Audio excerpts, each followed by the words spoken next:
Bismillahirrahmanirrahim. Assalamualaikum warahmatullahi wabarakatuh. Waalaikumsalam. Alhamdulillahirabbil alamin. Assalatu wassalamu ala asyrofil anbiya'i wal mursalin wa ala alihi washabihi ajma'in. Amma ba'du. Yang terhormat Bapak Sugeng SPD Kepala SD Negeri Silomerto, yang saya hormati Bapak Ibu Guru PTK SD Negeri Silomerto, terlebih kepada teman kita yang hari ini akan melaksanakan tugas desiminasi yaitu Bu Retno.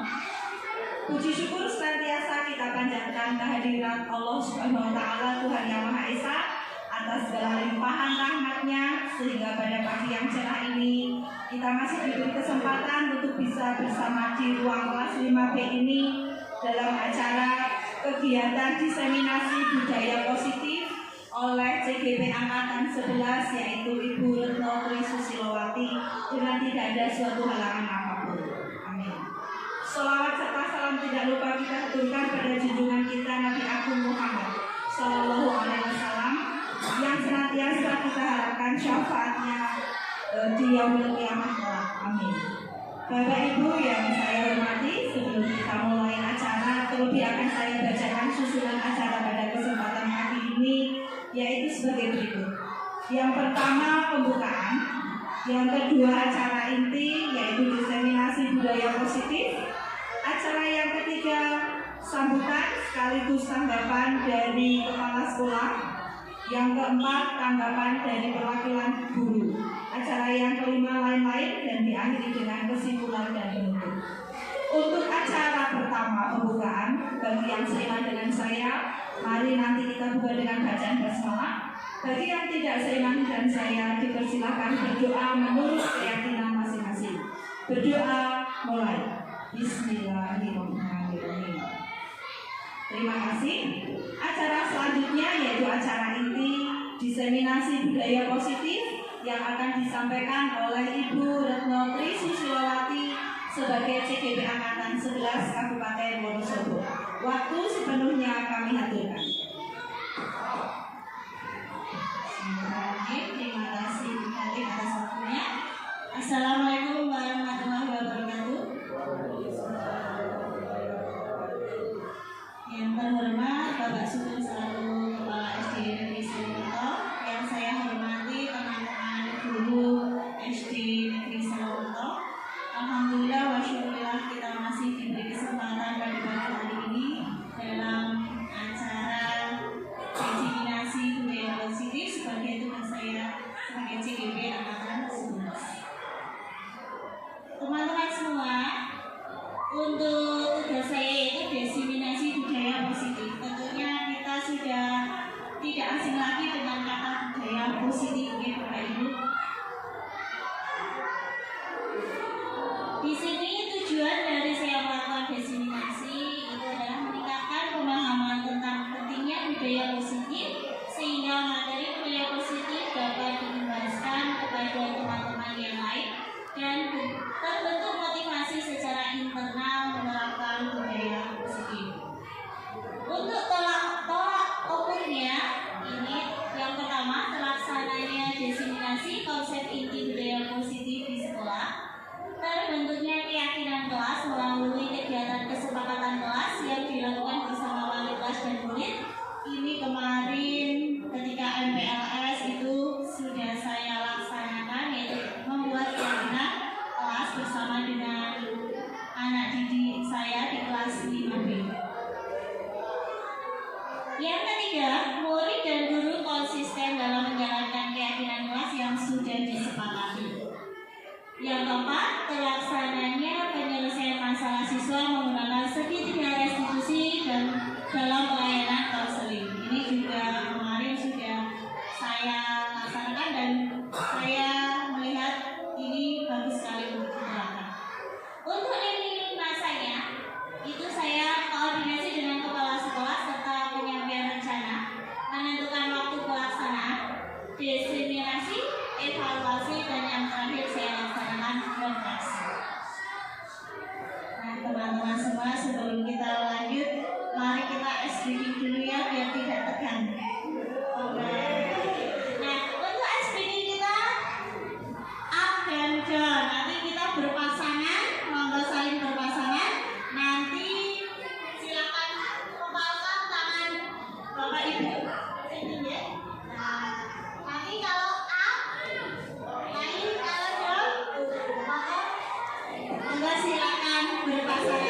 Ya,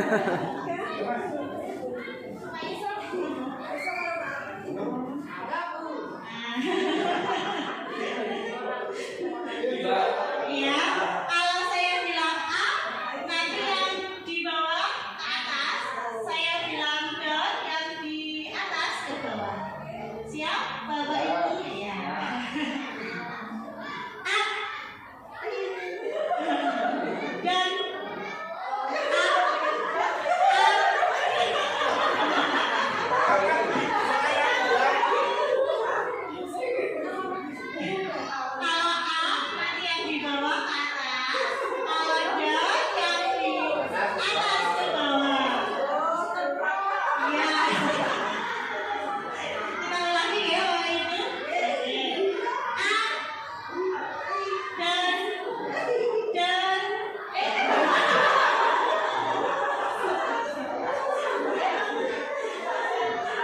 ya kita melatih konsentrasi ya Bapak Ibu. A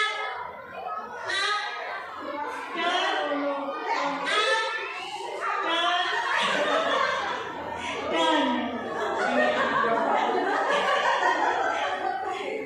sudah ya Bapak Ibu,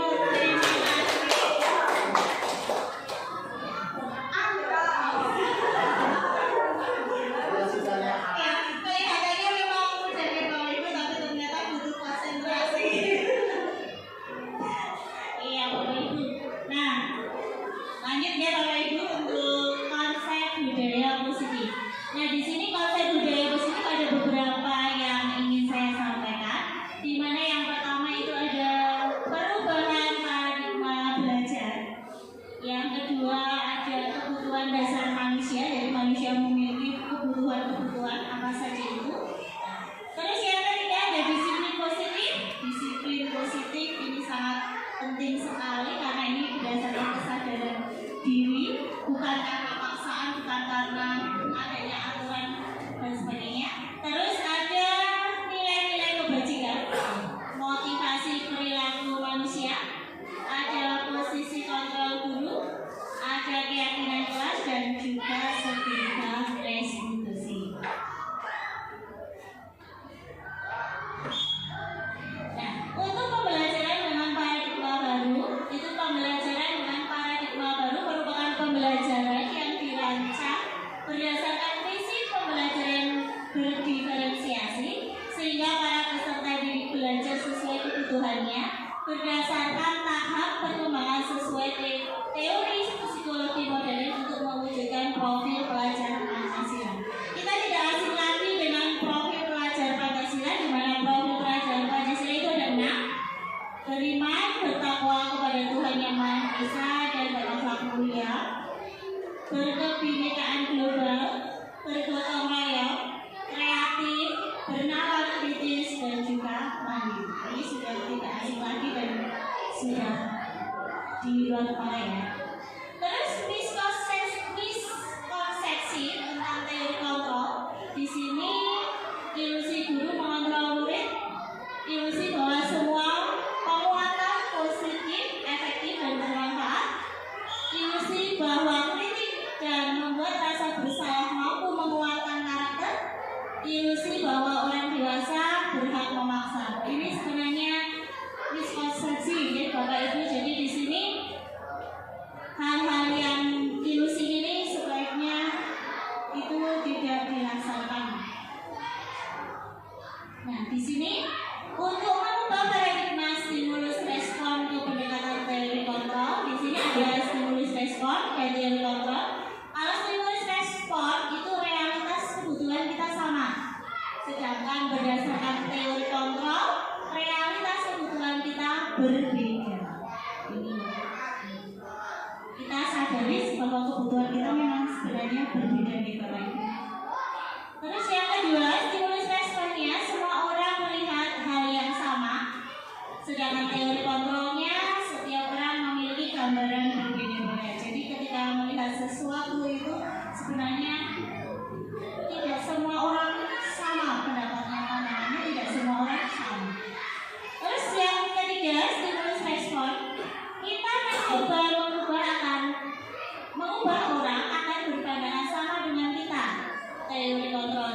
ada perbedaan pandangan di setiap orang.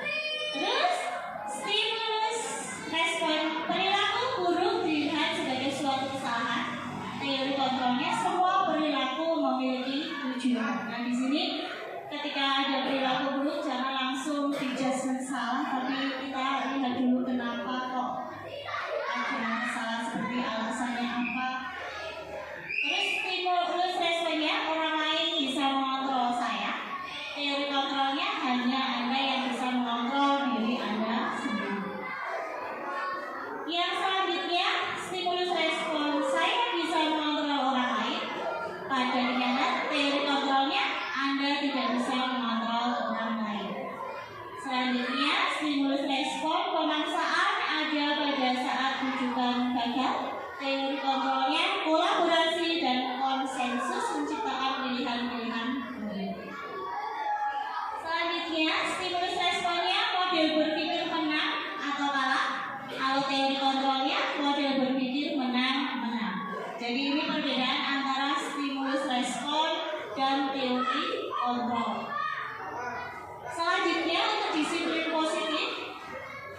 Untuk disiplin positif ini berasal dari kata disiplinan, artinya belajar.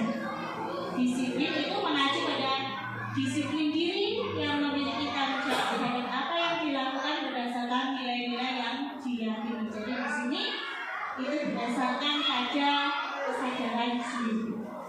Disiplin positif merupakan salah satu cara penerapan disiplin yang bertujuan untuk menumbuhkan kesadaran serta memberdayakan peserta didik tanpa imbalan penghargaan atau reward, ancaman maupun hukuman.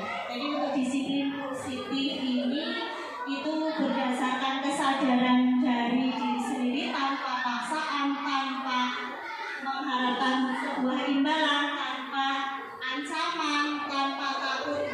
Jadi di sini disiplin positif itu berdasarkan pada kesadaran pada diri sendiri.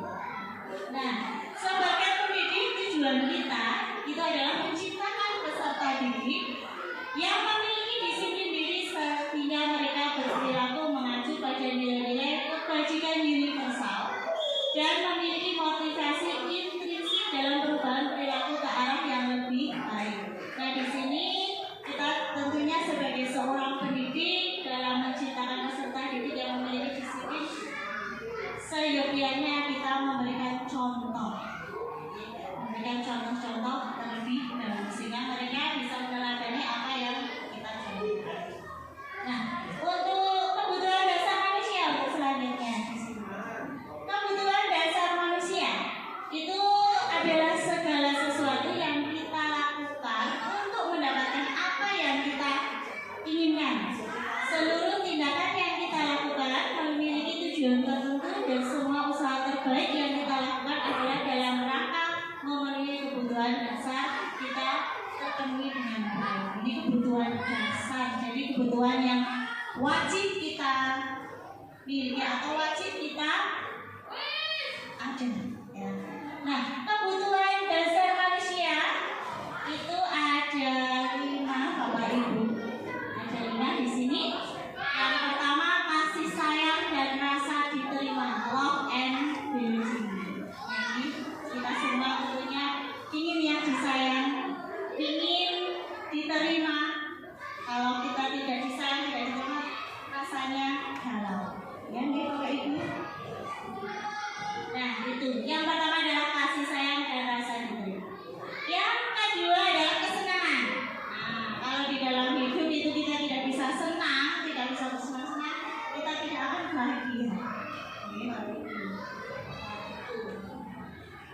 Yang selanjutnya itu adalah kekuasaan. Kita juga butuh kekuasaan, tapi bukan kekuasaan yang menghalalkan segala cara ini, Bapak Ibu. Nah, di sini untuk kekuasaan kita nanti yang ketiga adalah kebebasan. Jadi kita bebas, tapi bukan bebas yang tidak bertanggung jawab. Yang selanjutnya adalah bertahan hidup. Ini yang sangat penting. Kita juga harus bertahan hidup di zaman yang sedang zaman modern, zaman bertahan, bagaimana kita bisa bertahan di situasi yang kita hadapi. Nah, di sini kebutuhan dasar manusia yang tadi ada 5, kita telah satu-satu. Bapak Ibu, yang pertama bertahan hidup itu yang pertama adalah makanan. Bapak Ibu, makanan tentu saja itu hal yang utama. Kalau kita tidak makan, lemes nih Bapak Ibu, nanti bisa sakit. Karena makan juga termasuk ciri makhluk hidup ya Bapak Ibu, yaitu memerlukan nutrisi. Nah, makanan di sini silakan untuk kita lihat makanannya, makanan yang harusnya halal dan baik-baik ya, tidak harus, dan juga makanan yang sehat. Yang selanjutnya adalah pakaian. Kita tidak akan terlihat pede kalau kita tidak berpakaian yang itu, dan kita tidak bisa pede kalau kita tidak berpakaian yang rapi. Yang selanjutnya adalah tempat tinggal. Nah, tempat tinggal di sini itu rumah nih Bapak Ibu. Yang selanjutnya adalah keamanan. Ini keamanan sangat penting, karena kalau kita tidak aman, kita hidupnya tidak aman, itu serasa ada kekhawatiran terus. Kita tidak bisa melanjutkan hidup dengan baik. Terus yang selanjutnya adalah kesehatan. Ini sangat penting sekali kesehatan. Karena apa? Karena kalau kita sehat, kita bisa melaksanakan seluruh aktivitas kita tanpa adanya hambatan. Nah, di sini untuk kesehatan itu terutama kita di masa-masa kemarau seperti ini banyak sekali yang sakit, yang tidak enak badan, maka kita harusnya bisa menjaga kesehatan. Ini karena apa? Karena kesehatan itu mempengaruhi aktivitas kita. Yang selanjutnya itu adalah kasih sayang dan rasa diterima. Nah, yang pertama rasa diterima. Nah, kalau kita merasa diterima, itu insya Allah hatinya akan tenang sehingga kita bisa melaksanakan apapun dengan baik. Nah, terus yang selanjutnya adalah rasa dipedulikan. Ini kalau dipedulikan ini ya memang sangat penting, sangat dibutuhkan ya Bapak Ibu, rasa dipedulikan. Karena seperti sekarang juga saya melaksanakan diseminasi, kalau tanpa kepedulian Bapak Ibu saya yakin tidak akan bisa terlaksana. Selanjutnya berbagi. Nah, ini untuk selanjutnya adalah kerjasama. Kerjasama ini juga penting karena kita dalam satu institusi saling bekerja sama untuk memajukan institusi ini. Yang selanjutnya adalah menjadi bagian dari kelompok.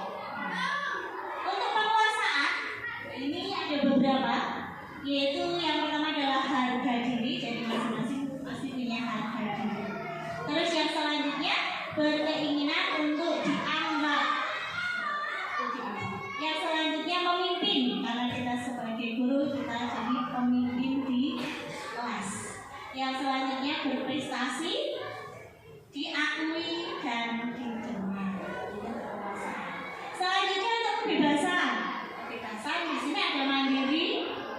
Nah, kita harus memiliki rasa mandiri, terutama sebagai guru ya. Bila kita memang kurang dalam hal pengetahuan atau apa, kita bisa mandiri untuk mencari ilmu.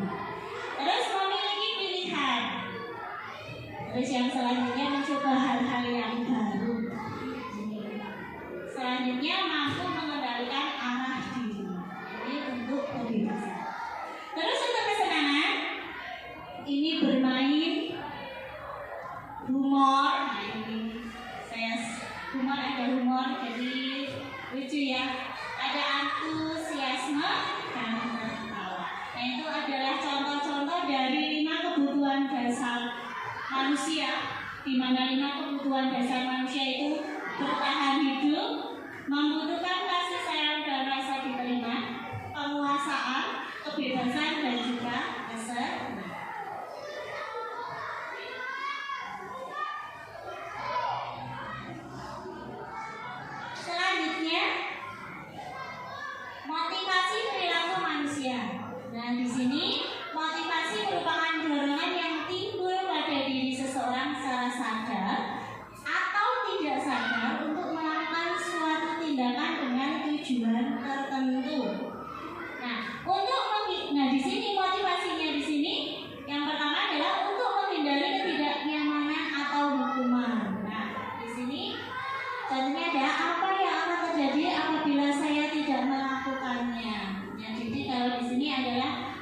motivasi ekstrinsik, itu motivasi yang dari luar diri sendiri. Selanjutnya, untuk mendapatkan imbalan atau penghargaan dari orang lain. Jadi apa yang akan saya dapatkan apabila saya melakukan. Nah, ini adalah motivasi-motivasi yang berasal dari luar dirinya sendiri. Untuk motivasi intrinsik ini adalah untuk menjadi orang yang mereka inginkan dan menghargai diri sendiri dengan nilai-nilai yang mereka percaya. Nah, ini untuk motivasi intrinsik sudah berasal dari kesadaran dirinya, kesadaran hatinya untuk melakukan sebuah tujuan yang baik. Nah, di sini ada perbedaan antara hukuman, konsekuensi, penghargaan, dan restitusi. Untuk hukuman itu adalah suatu bentuk prosedur atau tindakan yang diberikan kepada individu atau kelompok sebagai konsekuensi atas kesalahan atau pelanggaran. Nah, ini adalah hukuman. Jadi seseorang itu akan dihukum bila melakukan kesalahan atau pelanggaran. Terus yang selanjutnya adalah konsekuensi. Ini adalah akibat yang terjadi sebagai hasil dari suatu perbuatan. Jadi sebuah perbuatan pasti akan menimbulkan konsekuensi. Jadi sebelum melakukan sebuah perbuatan sebaiknya kita memikirkan apa sih konsekuensi jika kita berbuat hal-hal yang seperti ini. Terus penghargaan, sesuatu yang diberikan kepada individu, organisasi, atau kelompok sebagai pengakuan atas prestasi atau keunggulan yang dicapai. Nah, di sini pengakuan atas prestasi. Jadi di sini keunggulan yang dicapai. Seorang yang berprestasi atau mencapai sebuah keunggulan itu akan mendapatkan penghargaan. Nah, selanjutnya restitusi. Ini yang saya dapatkan selama saya mengikuti CDT ini. Restitusi, proses menciptakan kondisi bagi murid untuk memperbaiki kesalahan mereka sehingga mereka bisa kembali pada kelompok mereka dengan karakter yang lebih kuat. Ini ditulis oleh dosen tahun 2004. Nah, restitusi juga merupakan proses kolaboratif yang mengajarkan murid untuk mencari solusi untuk masalah mereka. Ini yang kemarin saya pelajari dalam pembelajaran CGP tentang restitusi, di mana kita tidak boleh menjudgment anak melakukan kesalahan, salah, tetapi kita menggali kenapa anak tersebut melakukan kesalahan, alasannya bagaimana, terus nanti kita ajak untuk apa? Untuk mencari solusi agar tidak melakukan sebuah kesalahan-kesalahan lagi. Nah, di sini Bapak Ibu, saya ingin mengajak di sini apakah hukuman ataukah konsekuensi. Yang pertama, mencatat 100 kali di dalam buku kalimat saya tidak akan terlambat lagi karena terlambat ke sekolah. Itu termasuk hukuman atau konsekuensi deh Bapak?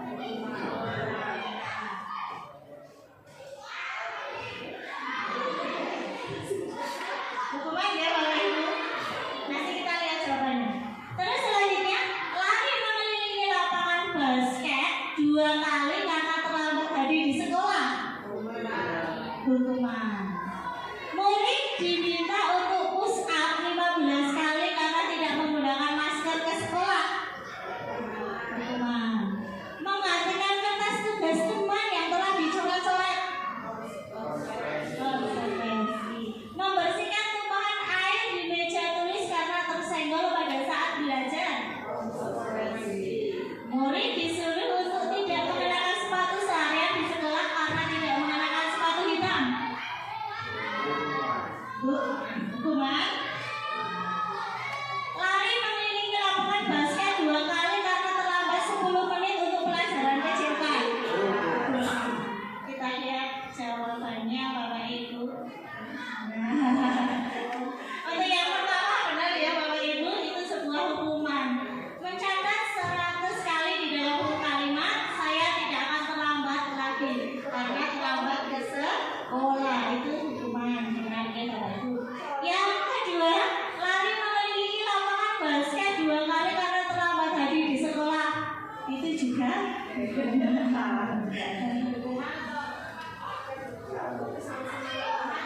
hukuman ya.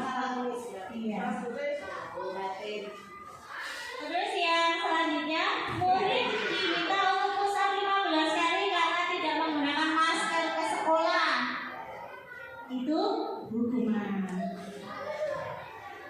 Menggantikan kertas tugas teman yang telah dicoret-coret. Ini konsekuensi karena telah apa? Mencoret-coret kertas tugas teman. Membersihkan tumpahan air di meja tulis karena tersenggol pada saat belajar. Ini juga konsekuensi. Murid disuruh untuk tidak mengenakan sepatu seharian di sekolah karena tidak mengenakan sepatu hitam. Itu hukuman. Lari mengelilingi lapangan basket 2 kali karena terlambat 10 menit untuk pelajaran PJOK. Kalau PJOK konsekuensi ya itu ya.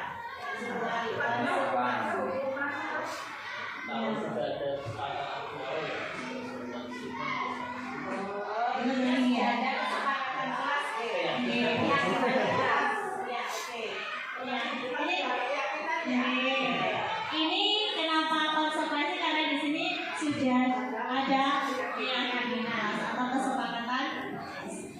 Nah, ini juga menjadi refleksi buat saya karena ada sebagian yang pernah saya lakukan, terutama untuk yang apa namanya nah, dari sini untuk kita tahu hukuman dan konsekuensi. Selanjutnya, nah, untuk hukuman, ya untuk hukuman, konsekuensi dan restitusi kita bisa melihat di sini. Untuk hukuman itu tidak terencana atau tiba-tiba. Murid tidak tahu apa yang terjadi dan tidak diingatkan. Bersifat satu arah berupa hukuman fisik dan psikis. Ini tentang hukuman. Sedangkan untuk konsekuensinya itu terencana atau disepakati sesuai peraturan. Jadi di sini ketika ada sesuatu itu nanti jika melanggar konsekuensi itu sesuai dengan yang disepakati itu konsekuensinya. Selanjutnya, murid tetap dibuat tidak nyaman. Sikap guru tetap memonitor murid untuk konsekuensi. Sedangkan selanjutnya untuk restitusi, proses penciptaan kondisi bagi murid untuk memperbaiki kesalahan.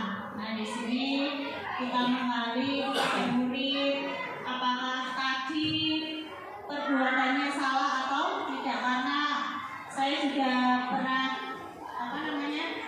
menghadapi murid tapi dia merasa tidak bersalah, padahal perbuatan itu juga perbuatan yang salah. Nah, ini kita mengenali di sini. Jadi menciptakan kondisi murid untuk memperbaiki kesalahan.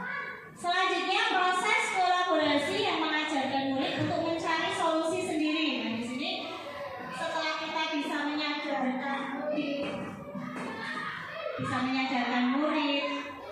bahwa dia itu salah, lalu kita bersama-sama dengan murid untuk mencari solusi dari apa yang telah dia lakukan. Misalkan kemarin ada yang terlambat, saya restitusi bagaimana caranya agar tidak terlambat, dia bisa menemukan solusi sendiri. Selanjutnya, konsep disiplin dan identitas gagal. Nah, di sini ada hukuman dan penghargaan. Untuk hukuman itu menyakitkan, memang menyakitkan nih. Kamu harus gini, kamu salah, kamu gini, dan itu menyakitkan nih. Terus juga tidak nyaman, murid takut. Terus juga ini bersifat memaksa. Murid menyembunyikan kesalahan dan murid menjadi rendah diri. Ini akibat dari hukuman. Yang kasihan juga ini pada kita harus misalkan anak-anak kita sampai rendah diri karena apa? Takut dengan hukuman. Terus selanjutnya penghargaan itu sebenarnya tidak efektif, itu merusak hubungan atau sifat diri. Kenapa bisa ini? Karena biasanya anak-anak itu saja yang dapat penghargaan. Terus juga mematikan kreativitas.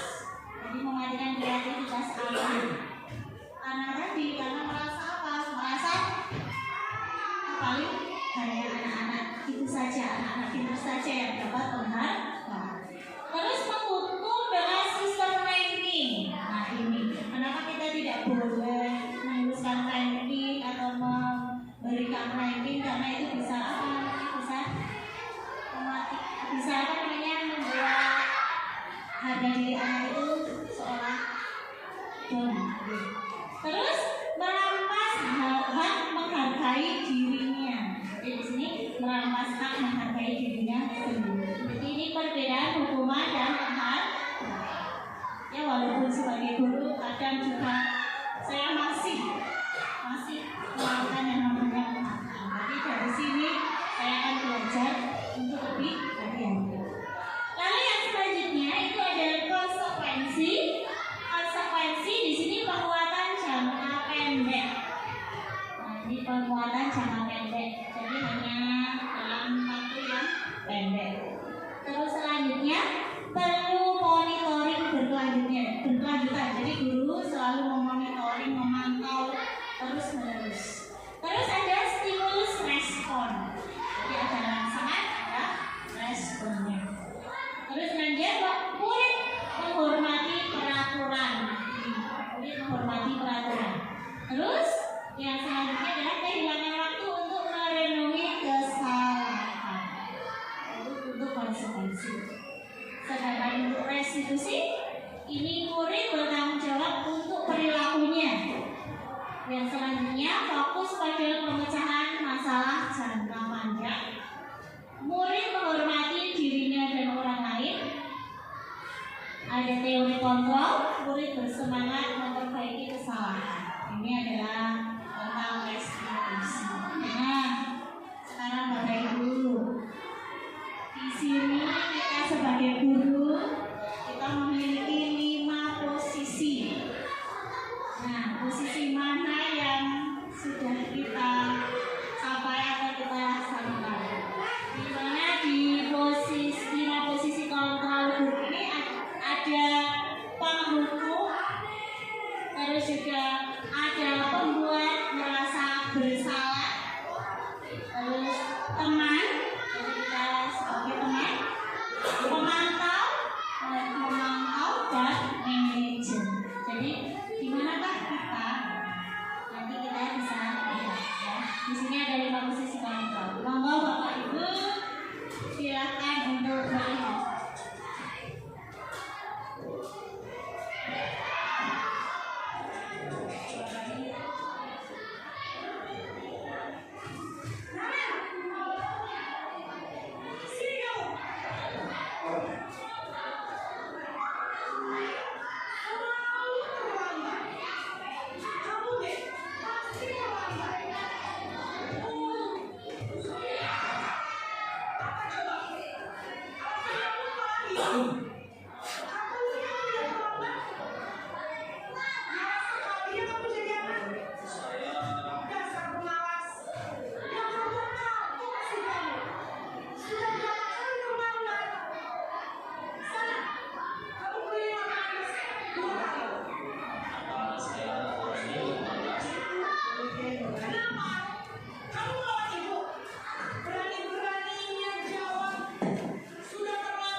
kamu ini ada-ada saja.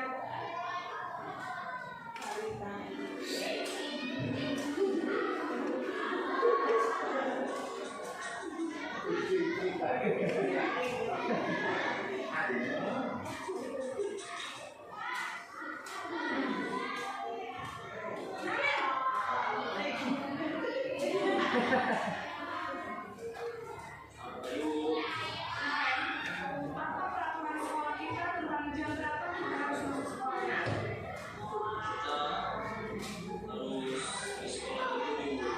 Iya betul, sekarang sudah jam 7.20.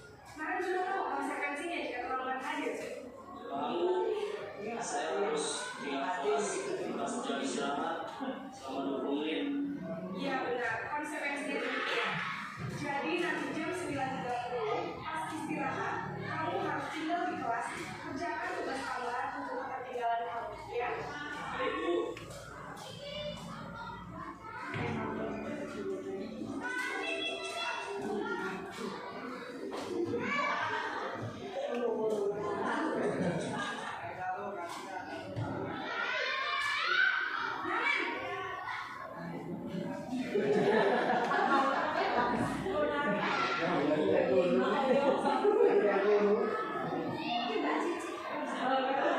Iya, sekolah masuknya jam 7, sekarang sudah jam 7.20. Jadi sekarang bagaimana ya, Kak? aku selalu saya semalam Baiklah, menurut kamu, keyakinan sekolah yang mana yang harus kamu berikan? sendiri dan orang lain. Prinsip saling menghormati tersebut. Iya, saya meyakininya. Apakah Anda bersedia memperbaiki masalah perlambatan ini? Bersama Mas Agung ya. Bagaimana memperbaiki masalah perlambatan ini?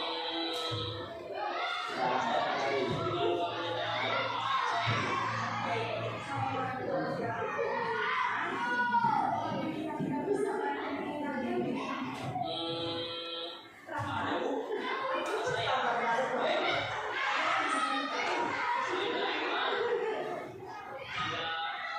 saya ibu saya. Kira-kira akan bisa awal Setelah sekolah akan segera saya lakukan. baik. Jadi kalian akan setel alarm untuk bangun besok pagi dan akan diingatkan oleh kakak dan ibu kalian. Ada lagi yang mungkin perlu dilakukan kalian agar tidak terlambat bangun lagi. Tidak ada bu. Baik kalian, terima kasih untuk kebersamaan. Sekarang kamu perlu kembali ke kelas reguler. Terima kasih.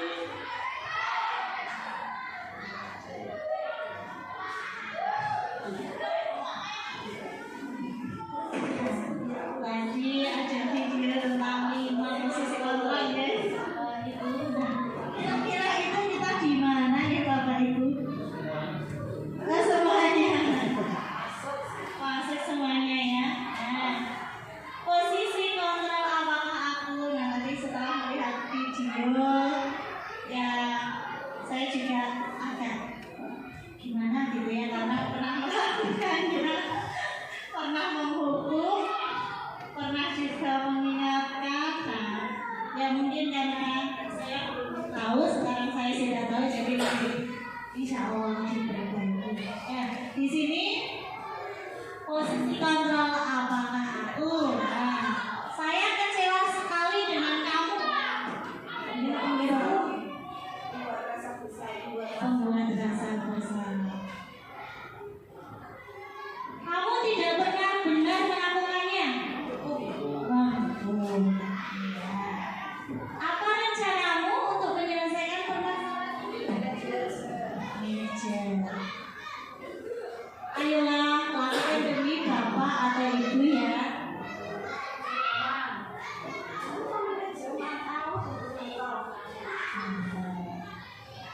Kamu tidak pernah mendapatkan nilai jika tidak mengerjakan tugas.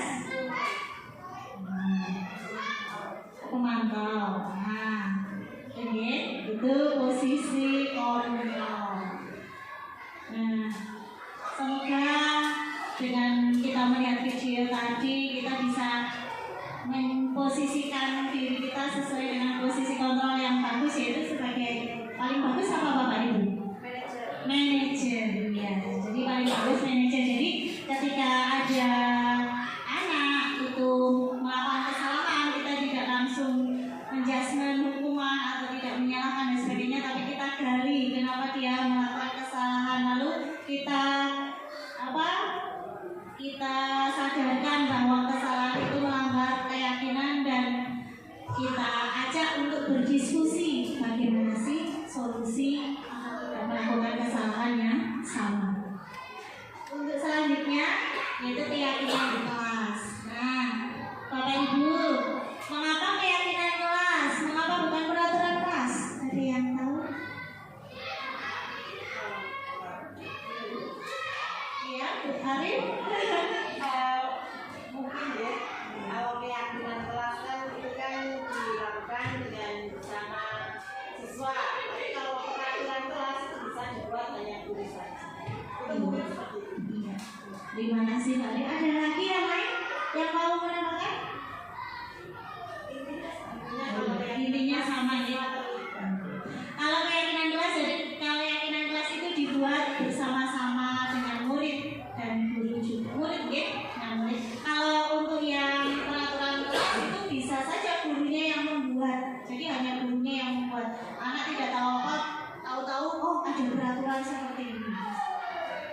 Nah, mengapa keyakinan? Nah, di sini keyakinan yaitu nilai-nilai kebajikan atau prinsip-prinsip universal yang disepakati bersama secara universal.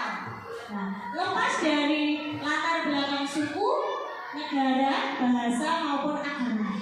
Menurut Gosen tahun 1998, suatu keyakinan akan lebih memotivasi seseorang dari dalam atau memotivasi secara intrinsik. Itu secara motivasi dari dalam, ya.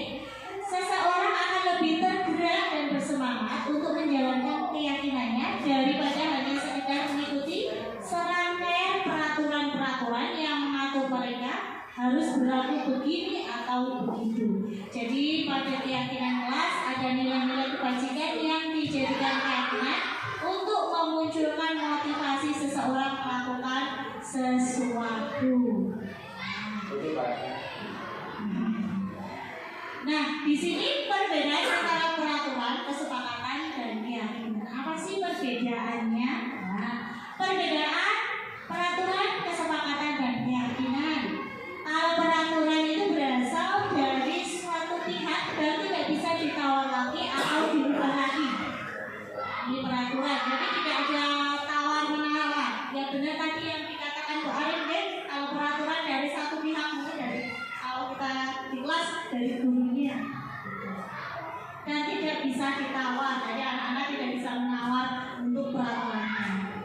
Selanjutnya untuk kesepakatan dibuat oleh dua pihak dan bisa diperbaiki atau diubah sesuai dengan persetujuan kedua belah pihak. Nah ini jadi kesepakatan dari kedua belah pihak. Kalau di kelas itu murid dan guru, jadi kesepakatan antara murid dan guru, dan ini bisa diperbaiki, bisa diubah bila memang perlu diubah. Jadi tidak paten harus kesepakatan ini berlaku selama satu semester, selama 1 tahun, tidak, tapi setiap saat bisa berubah.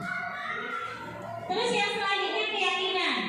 Keyakinan itu adalah kesepakatan yang sudah dibentuk kalimat positif, sudah mengandung nilai kebajikan, sudah ada contoh tindakan atau sikap sesuai kesepakatan, sudah ada tugas guru dan tugas murid sesuai dengan kesepakatan tersebut.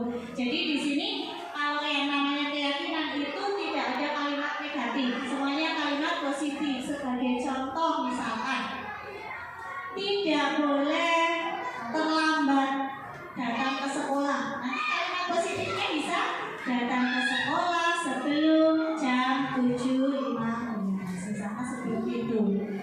Atau bisa juga tidak boleh membuang sampah sembarangan. Itu kalimat positifnya, membuang sampah di tempat sampah.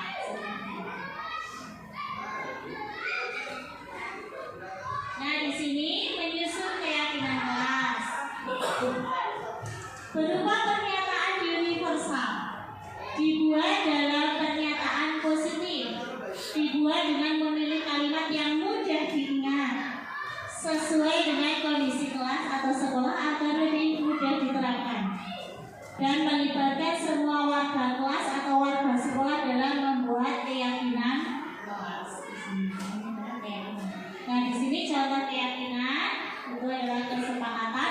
Tidak boleh, misalkan tidak boleh datang terlambat seperti tadi yang saya ngomongkan. Ini nanti diubah menjadi kalimat positif. Datang sebelum pukul 7 atau datang sebelum bel masuk. Nah, karena sekolah kita itu masuknya itu jam 7.15, ya mungkin datang sebelum pukul 7.15. Nah, terus nilai kebajikannya apa? Yaitu disiplin. Nah, di sini tugas contoh tindakan disiplin lainnya itu berseragam lengkap, membawa alat tulis lengkap. Selanjutnya untuk tugas gurunya memberi contoh untuk disiplin. Nah, ini guru juga harus memberi contoh. Kalau guru mengatakan kalau kesepakatannya itu datang sebelum pukul 7.15 sekolah kita ya, atau datang sebelum bel masuk, ya guru juga harus seperti itu. Oke, jangan sampai muridnya tidak datang tepat waktu, gurunya tidak tepat waktu, nanti dikomplek siswanya. Terus tugas siswanya itu adalah mematuhi kesepakatan tersebut. Ini jadi tugas guru, tugas siswanya. Kalau guru otomatis harus memberi contoh teladan bagi murid. Insya Allah kalau guru memberi contoh teladan terus insya Allah nanti anak didik juga akan mengikuti. Jadi sebagai guru jangan bosan-bosan untuk memberi contoh. Di sini selanjutnya adalah segitiga restitusi.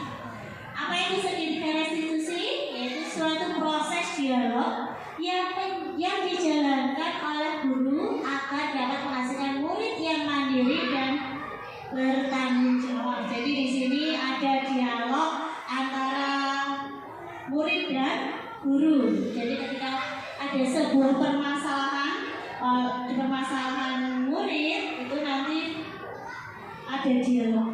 Jadi dialog tentang bagaimana sih harusnya. Nah, di sini sebaiknya guru melakukan yang namanya segitiga restitusi. Nah, jadi di sini ada tiga tahap untuk melaksanakan segitiga restitusi. Jadi jika ada murid yang melakukan sebuah kesalahan, itu sebaiknya kita melakukan yang namanya segitiga restitusi. Yang pertama itu yang harus kita lakukan itu adalah menstabilkan identitas. Jadi jangan sampai kita membuat anak seolah-olah anak itu benar-benar merasa dirinya itu terpojok atau merasa seolah-olah hanya dia yang melakukan kesalahan. Jadi di sini menstabilkan identitas. Karena apa? Karena kita juga harus sadar bahwa kita sebagai manusia itu tidak pernah luput dari yang namanya salah. Kita pasti pernah melakukan sebuah kesalahan. Nah, di sini tugas kita untuk menstabilkan identitas. Selanjutnya setelah menstabilkan identitas itu adalah validasi tindakan yang salah. Jadi kita memvalidasi anak apakah tindakan anak tersebut salah ataukah benar. Nah, di sini nanti anak sendiri yang akan menentukan apakah dia merasa bersalah atau tidak, apakah perbuatan dia itu salah atau tidak. Di sini anak yang akan memvalidasi di sini. Jadi nanti di sini guru berusaha untuk membimbing siswa, tadi benar atau tidak ya, salah atau tidak ya, seperti itu. Selanjutnya adalah menanyakan keyakinan kelasnya. Jadi setiap kelas pasti sudah dibuat keyakinan, nanti ditanyakan ke anak tersebut bagaimana sih dengan keyakinan kelas, apakah dia itu sudah sesuai dengan keyakinan kelasnya. Kalau belum harus bagaimana, kalau belum bagaimana solusinya. Nah, di sini untuk segitiga restitusi. Jadi membuat anak itu bisa menemukan solusi dari kesalahan-kesalahan yang sebenarnya dia lakukan. Jadi di sini ada dialog antara murid dengan guru.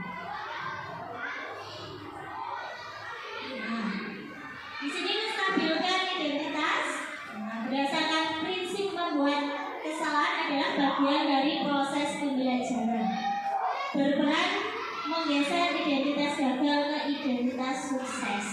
Ini jadi membuat kesalahan bagian dari pembelajaran. Dan tadi yang seperti yang saya sampaikan bahwa berbuat salah itu wajar. Ya wajar nih Bapak Ibu. Tapi kalau salah terus ya nanti jadi tidak wajar. Terus tidak ada manusia yang sempurna, pasti pernah melakukan yang namanya salah. Terus ibu bapak juga pernah melakukan itu. Nah, saya sampaikan juga kepada anak. Kemarin saya melakukan sedikit diskusi, ada yang pertama saya juga menyampaikan ini. Saya itu juga pernah melakukan itu juga pernah terlambat. Jadi dia merasa tidak seolah-olah dirinya saja yang bersalah. Terus ibu atau bapak tidak mau mencari siapa yang salah, tetapi ibu bapak ingin mencari solusi dari permasalahan. Kamu berhak merasa begitu. Itu contoh-contoh dari menstabilkan hubungan. Nah, kemarin saya melakukan praktek dengan anak yang memang terlambat. Itu yang pertama adalah validasi tindakan yang salah.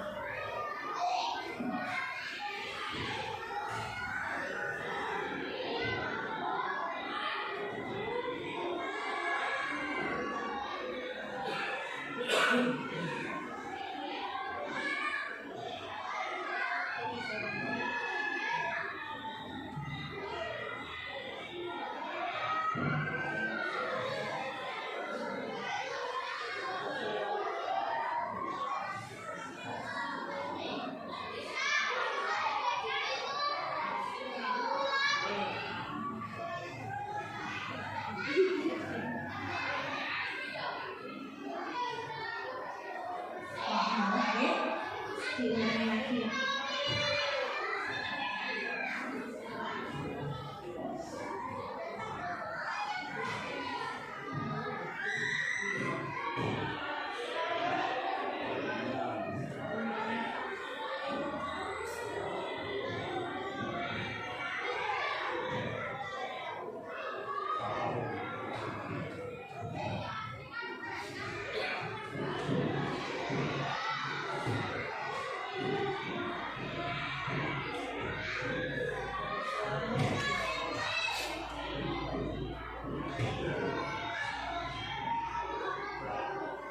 Ya, untuk kemarin saya melakukan itu ya, jadi di situ saya tidak langsung langsung menyatakan kenapa kamu kok terlambat ini tidak, tapi saya gali kenapa terlambat, terus juga saya istilahnya kalau dalam bahasa Jawanya bongkong-bongkong bahwa yang melakukan kesalahan tidak hanya dia sendiri.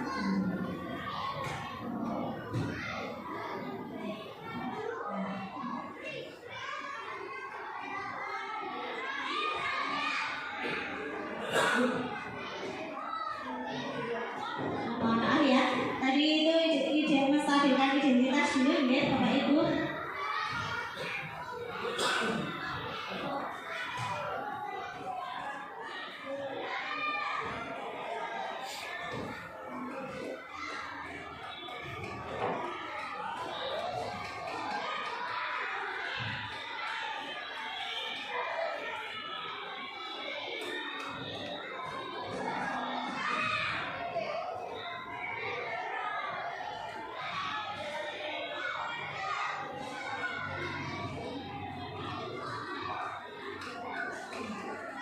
Nah, yang pertama tadi itu saya lakukan guys, yang pertama menstabilkan identitas.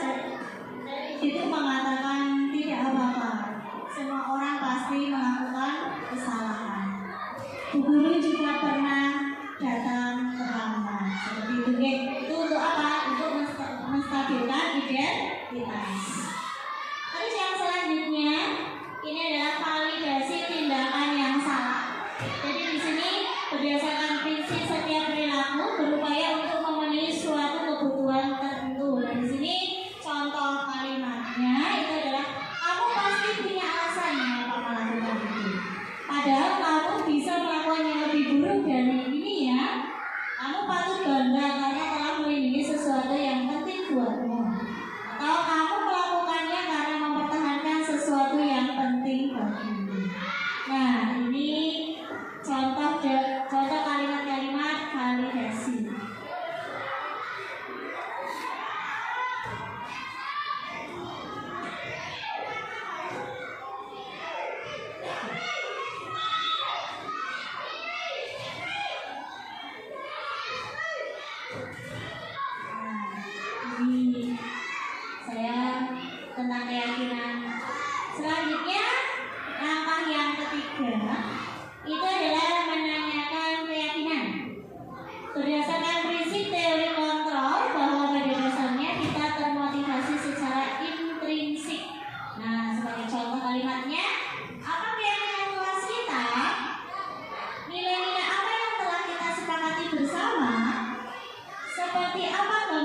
guru?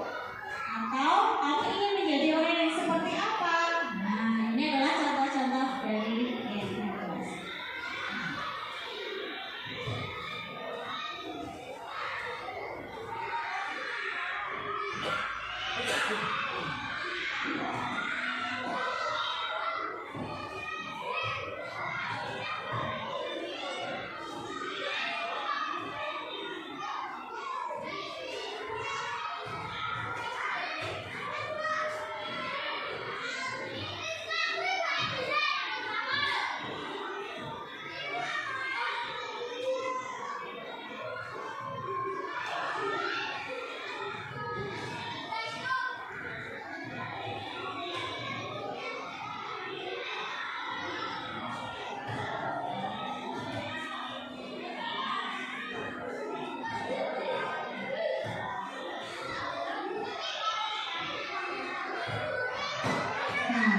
Itu praktek diskusi ya. Ada 3 tahap. Di situ. Nah, ini setelah dilakukan memang banyak sekali manfaatnya, di mana nanti di sini anak itu benar-benar bisa mencari solusi agar tidak melakukan kesalahan tersebut. Nah, dalam penerapan program disiplin positif, hendaknya guru memiliki standar kepribadian profesional dan sosial yang baik, di mana guru mampu merefleksikan dirinya dalam posisi kontrol saat ini. Bagaimana perjalanan dirinya sebagai amok atau manajer yang menuntut murid-muridnya menjadi insan yang mandiri, merdeka, dan bertanggung jawab. Nah, di sini inilah destinasi yang bisa saya sampaikan ke Bapak Ibu guru. Semoga bermanfaat dan mungkin kita bisa melaksanakan disiplin budaya positif, sehingga sekolah kita itu menjadi sekolah yang baik dan maju. Terima kasih atas waktunya. Saya akhiri. Wassalamualaikum warahmatullahi wabarakatuh. Saya kembalikan ke Fatimah. Aplaus Bapak Ibu untuk rektor kita berupaya telah memberikan pemaparan destinasi budaya positif dalam waktu 1 jam lebih sedikit. Hebat, luar biasa. Oke. Untuk selanjutnya, acara ketiga adalah sambutan sekaligus tanggapan dari kepala sekolah. Kepada yang terhormat Bapak Sugeng SPD, waktu kami haturkan sepenuhnya.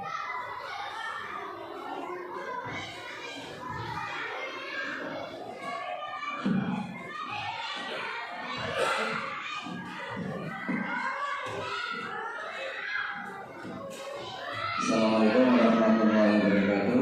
Waalaikumsalam. Terima kasih kepada Bu Retno yang hebat yang telah memaparkan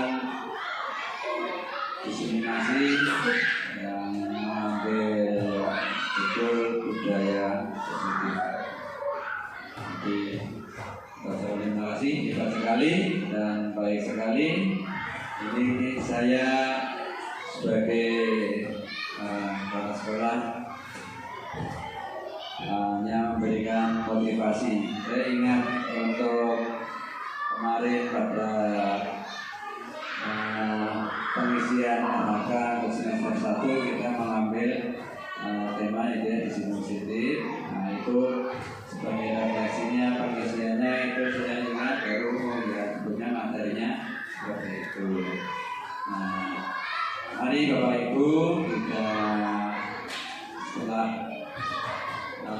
mencermati apa yang baik yang telah di materi tadi kita laksanakan dengan sungguh-sungguh. Saya teringat untuk memang mengatasi anak yang demikian banyak beragam masalah. Semua guru, semua kelas pasti punya masalah, punya berbagai anak-anak yang tidak patuh ya, terhadap apa yang kita harapkan. Ya. Tentunya memang benar sekali untuk kita menanamkan keyakinan.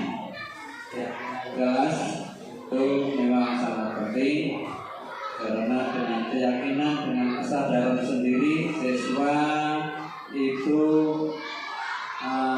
membuat kesepakatan yang akan dilaksanakan sendiri. Jadi tidak ada unsur paksaan. Untuk itu guru dalam memberikan konsekuensi apabila ada anak yang melanggar kesepakatan itu tentu dengan berbagai cara. Ya, tadi dikatakan ada 5 guru dalam menghadapi masalah anaknya. Kita sebagai manajer, sebagai hukum, sebagai apa tadi? Teman dan sebagainya. Nah, kita ambil yang paling baik. Ya. Sebaiknya memang guru itu menjadi contoh. Ya. Jangan hanya memberi contoh, tapi harus menjadi contoh karena guru adalah role model dari anak-anak, dari anak usia dari PAUD sampai SD ini menurut ilmu jiwa. Nah, ini memang tahap anak itu baru bisa tahap mencontoh. Untuk itu apa yang dilakukan oleh orang tua itu akan dilakukan oleh anak. Ya, tidak harus memerintahkan lihat saya, tapi dengan figur atau tampilan seorang guru atau orang tua pasti anak akan ikut. Itu sebagai dasar untuk kita membimbing anak-anak kita agar sadar dengan apa yang telah dilakukan, baik itu salah. Untuk tadi mengatasi kesalahan, saya setuju sebagai manajer itu, apalagi dalam pembinaan itu dilakukan secara individual. Jangan mengatakan salah itu di depan umum teman-temannya, itu akan menjatuhkan mental anak itu sendiri. Jadi carilah waktu yang baik, terus didampingi anak dengan berkata dengan hati ke hati. Jadi anak akan tersentuh hatinya, tidak memaksakan, tapi anak akan merasa sendiri salah dan akan berusaha mengubah kesalahan itu menjadi yang lebih baik. Terima kasih untuk Ibu Retno yang telah menyampaikan dengan baik, luar biasa. Mudah-mudahan ilmu yang didapatkannya akan dilaksanakan, diterapkan oleh semua guru kita. Terima kasih sekali lagi. Saya sebagai orang tua di sini mohon maaf yang khususnya bila bersalah, dan saya akhiri. Wassalamualaikum warahmatullahi wabarakatuh.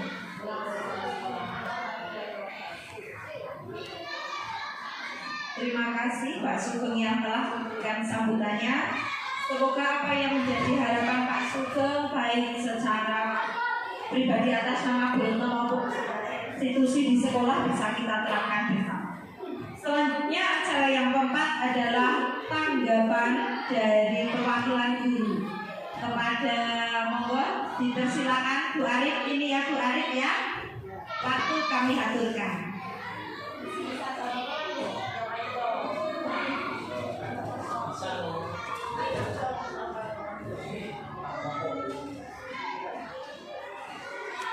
Terima kasih atas waktu yang diberikan kepada saya. Sebenarnya saya di sini tuh mau ngomong apa ya? Karena tadi sudah dikupas habis sama Bapak Kepala Sekolah yang luar biasa tentang budaya positif, dan alhamdulillah di SD Siromonto itu memang sudah dilakukan. Karena sebelum Bu Retno sudah ada CGP yang lain, jadi kita meneruskan tentang disiplin positif, tentang keyakinan kelas juga setiap kelas sudah melaksanakan ya Bu Retno. Kemudian yang menarik bagi saya itu posisi kita sebagai seorang guru tadi ada 5 ya. Biasanya itu untuk saya pribadi itu masih sebagai teman, itu untuk menjadi manajerial itu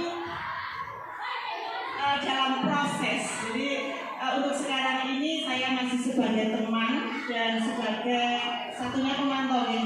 Itu yang sering saya lakukan. Pokoknya untuk Bu Retno luar biasa, tepuk tangan untuk Bu Retno. Dan mudah-mudahan dapat membuka pada teman-teman kita yang belum mendaftar segera mendaftar, karena ternyata mengikuti guru penggerak sangat-sangat bermanfaat bagi kita. Kita bisa menerapkan di kelas kita terutama. Actionnya yang pertama itu di kelas kita dulu, kemudian kalau sudah kita kembangkan ke teman-teman kita. Terima kasih, hanya itu yang bisa saya sampaikan. Saya akhiri tadi tidak akan salah ya. Assalamualaikum warahmatullahi wabarakatuh.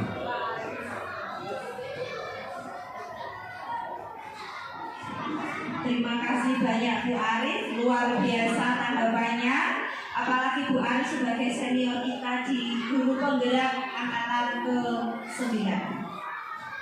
Untuk acara selanjutnya yaitu lain-lain. Barangkali akan ada pertanyaan dari Bapak Ibu. Atau sudah cukup jelas pemaparan tadi? Jelas. Terima kasih. Alhamdulillah semua rangkaian acara telah kita laksanakan tanpa halangan suatu apapun.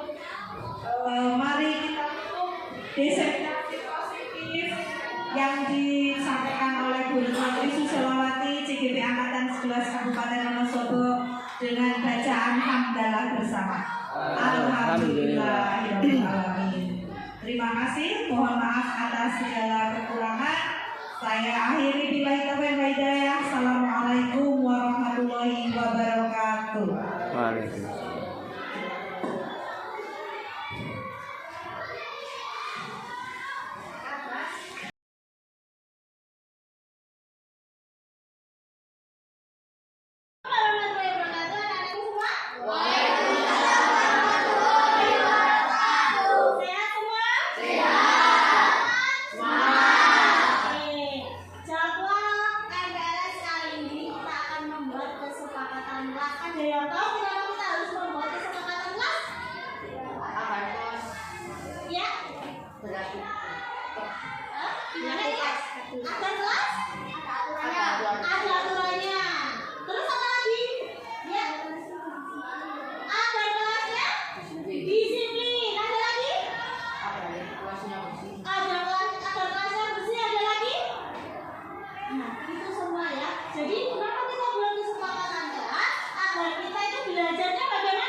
Berdasarkan yang kalian inginkan ya.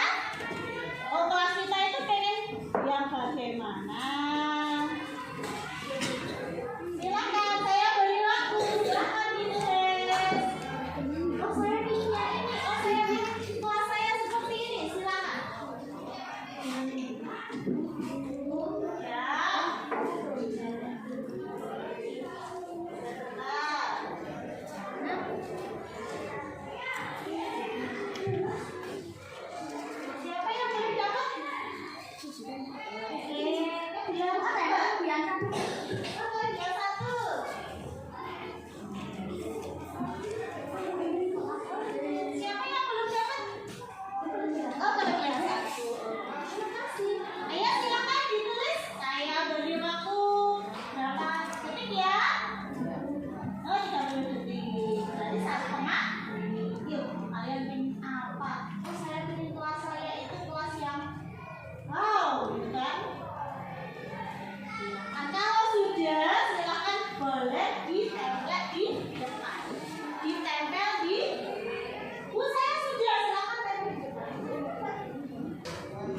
Betul